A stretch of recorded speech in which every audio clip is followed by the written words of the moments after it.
പൈസ അപ്പോൾ നമുക്ക് ഇന്നലെ കിട്ടിയ കാളാഞ്ചി കേട്ടോ. നമുക്ക് നമ്മുടെ ഈ സാധനം വെച്ച് നമുക്ക് നന്നാക്കി എടുക്കാം.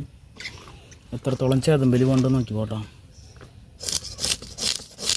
വെച്ച് സിമ്പിൾ നന്നാക്കുന്ന പോലെ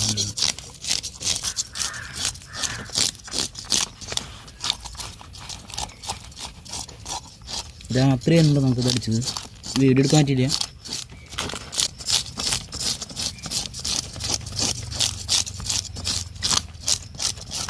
കുറേ നാളായി കാളാഞ്ചി കറി വെച്ചിട്ട്.